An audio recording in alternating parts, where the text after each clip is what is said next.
Ito po ang iluluto ngayon ng isda na to na malaki. Hindi ko po alam kung ano tawag sa isda na to. Basta isda siya. Linisan ko lang po siya. Pagkalinis ko po, naglagay po ako ng 3 tasang tubig sa kaserola. Nilagyan ko na rin po ng sibuyas, saka luya, saka po kamatis. Mas maganda po sana sa kamatis yung hinug na siya talaga. Tapos po, naglagay lang din po ako ng konting patis at paminta. Lagay din po ako ng konting seasoning para mas sumarap po ang sabaw. Pakuluan lang po. Yan, haluin lang po para madurog yung kamatis o maluto ng husto para po mas masarap. Kaya rin po, naglagay na po ako ng sampalok mix.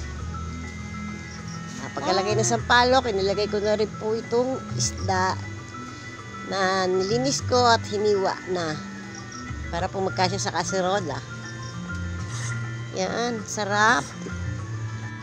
Sabaw pa lang po, naaamoy na napakasarap. Sabi nga ng anak ko, sabaw pa lang, ulam na. Di ba, Bi? Takpan lang po siya.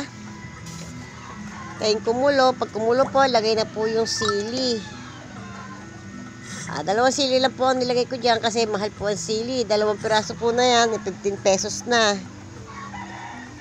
Sabi po ng anak ko, mahal na sili. Ang tawag niya dyan. Napakamahal po ng mga bilihin kasi dito. Yan, tanggalin po yung nasa ibabaw na dumi ng isda. Yan, pinagpakuluan po ng isda. Tanggalin po yung nasa ibabaw na yan. Yan, ganyan lang po. Tapos po, pakuluan lang po siya ng mga 2 minutes kasi madali naman po maluto yung isda. Yan, tatanggal ko lang din po yung mga dumi dyan sa ibabaw na umaapaw-apaw dyan.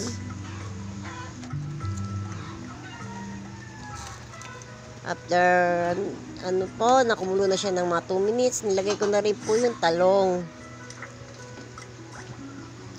I-ayos ko lang po yung talong para maluto po siya agad.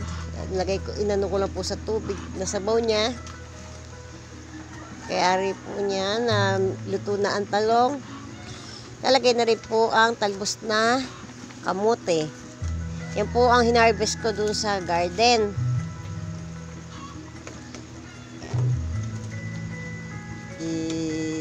Lublub lang po sa sabaw niya, takpan po. After 1 minute po, luto na rin yan.